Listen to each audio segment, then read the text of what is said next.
Asset allocation, structure based, objective, activity based. भाई ये कोई 4 वर्ड मामूली वर्ड नहीं है। अगर आप म्यूचुअल फंड में इन्वेस्टमेंट कर रहे हैं या करने की सोच रहे हैं तो ये चारों टर्म आपके लिए बहुत इंपॉर्टेंट रखता है। तो देखिए, म्यूचुअल फंड के 4 कैटेगरी होता है, जो अभी मैंने 4 नाम लिए हैं, asset allocation, structure based, objective और एक्टिविटी बेस्ड। ये 4 म्यूचुअल फंड के कैटेगरी होते हैं। तो हम इसे एक एक करके इस वीडियो में आज अच्छे से समझने वाले। लेकिन अगर आपने मेरी लास्ट वाली वीडियो नहीं देखा है, जो कि मैंने म्यूचुअल फंड्स के ऊपर बनाया है और उसमें सारे बेसिक्स कवर किए हैं, तो सबसे पहले जाकर आप वो वाली वीडियो देखिए, क्योंकि अगर आप वो वाली वीडियो नहीं देखेंगे तो शायद आपको ये वाली वीडियो समझने में दिक्कत आ सकती है। तो मैं अपने लास्ट वाली वीडियो का लिंक अपने डिस्क्रिप्शन में डाल दूंगा, तो आप जाकर वहां से डायरेक्ट देख सकते हैं। तो देखिए दोस्तों, जो पहला कैटेगरी होता है म्यूचुअल फंड का, वो होता है एसेट एलोकेशन। जैसे कि मैंने लास्ट वाली वीडियो में भी बताया था, या फिर मैं दोबारा बता रहा हूँ, तो भी इन्वेस्टर होते हैं वो अपना पैसा म्यूचुअल फंड को देते हैं, और जो म्यूचुअल फंड के मैनेजर होते हैं उनको उस पैसे से रिटर्न बनाकर लाना होता है और वो रिटर्न अपने इन्वेस्टर्स को देना होता है। तो देखिए, एसेट एलोकेशन में 3 टर्म आते हैं, इक्विटी, डेट और हाइब्रिड।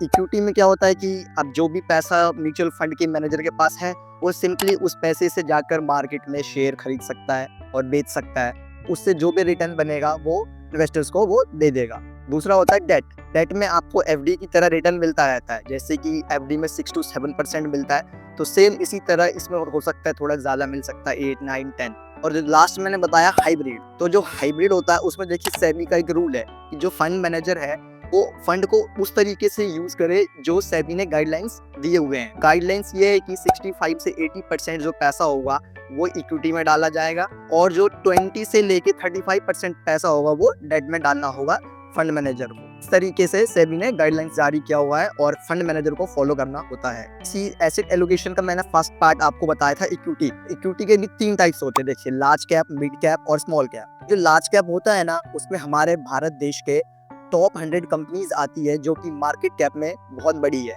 ऐसा माना जाता है कि जो टॉप 100 कंपनीज होती है उनकी मार्केट कैप 20,000 करोड़ से ऊपर होता है।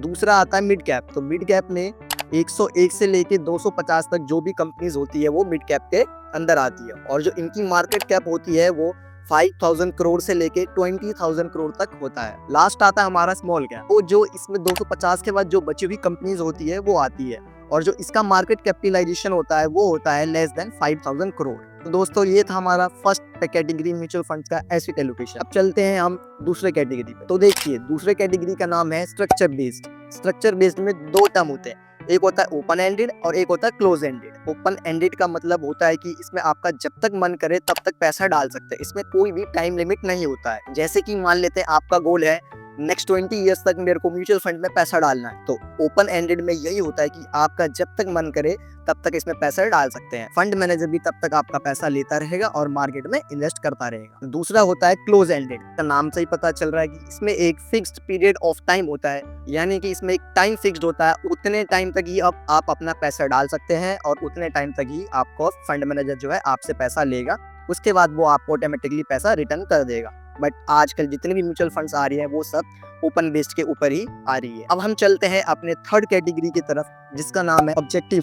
मैं या आप या जितने भी इन्वेस्टर्स हैं वो अगर म्यूचुअल फंड में पैसा डालते हैं तो उनकी कुछ ना कुछ ऑब्जेक्टिव होता है। ऑब्जेक्टिव में 4 टर्म है। फर्स्ट है हमारा ग्रोथ, सेकंड है हमारा टैक्स, थर्ड है हमारा लिक्विडिटी, फोर्थ है हमारा फिक्स्ड इनकम। देखिए, ग्रोथ में ऐसा होता है कि म्यूचुअल फंड मैनेजर के पास जितना भी पैसा है वो उस पैसे से मार्केट में जाकर सिंपली शेयर खरीदता है और बेचता है, और उस शेयर से जो भी प्रॉफिट या लॉस होता है वो अपने इन्वेस्टर्स को वो डिस्ट्रीब्यूट कर देता है। और जो शेयर खरीदता, अगर वो शेयर ओन कर रहा है तो उसको शेयर से डिविडेंड मिल सकता है, तो वो उस डिविडेंड को डायरेक्टली ना देख के उस डिविडेंड को वो री इन्वेस्ट कर देता है म्यूचुअल फंड में भी।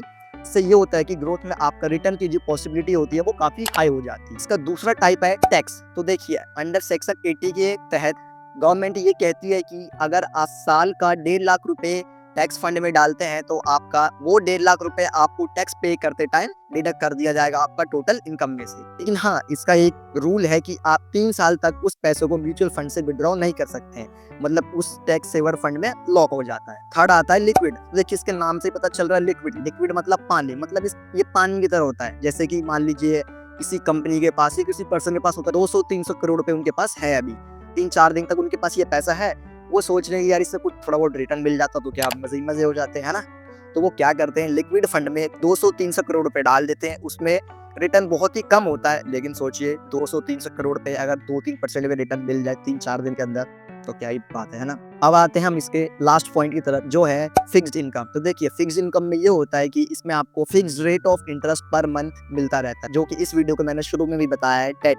इसमें सिंपली होता है कि बॉन्ड्स खरीदते हैं, गिल्टी फंड्स, या आप देखिए बड़ी-बड़ी कंपनीज या छोटी-छोटी कंपनीज कभी-कभी डेट लेने की नौबत उनकी आ जाती है। तो जब वो मार्केट से पैसा उठाते हैं, तब जो हमारे म्यूचुअल फंड के मैनेजर होते हैं, तो उन कंपनीज को पैसा देती है और वो कंपनी उनको एक इंटरेस्ट देती है और वही इंटरेस्ट हमें और आपको डिस्ट्रीब्यूट कर देते हैं। तो दोस्तों म्यूचुअल फंड का लास्ट कैटेगरी है एक्टिविटी बेस्ड। एक्टिविटी बेस्ड है, इसमें भी दो टर्म होता है, एक होता है एक्टिव और एक तो होता है पैसिव। तो देखिए जो एक्टिव होता है उसमें एक रिसर्च की टीम बैठी रहती है, डेली बेसिस पे रिसर्च करते हैं कि कौन सा स्टॉक्स इन फ्यूचर अच्छा करने वाला है, कि जो अभी कर रहा है, या फिर कौन से स्टॉक्स बेचना है। तो इसमें आपका रिटर्न के चांसेस काफी हाई होते हैं। बट हाँ, इसमें एक चीज और हाई होती है, वो होती है फीस। दूसरा होता है पैसिव। इसमें कोई म्यूचुअल फंड मैनेजर नहीं होता है, आप सिंपली क्या करते हैं, इंडेक्स फंड में पैसा डालते हैं। जैसे निफ्टी 50 में डाल दिया, निफ्टी नेक्स्ट 50 में डाल दिया, मिड कैप में डाल दिया। जो भी निफ्टी 50 के 50 कंपनियां रिटर्न देगी, वही आपको रिटर्न आपके म्यूचुअल फंड में मिलता रहेगा। तो दोस्तों ये थे म्यूचुअल फंड्स के 4 कैटेगरी।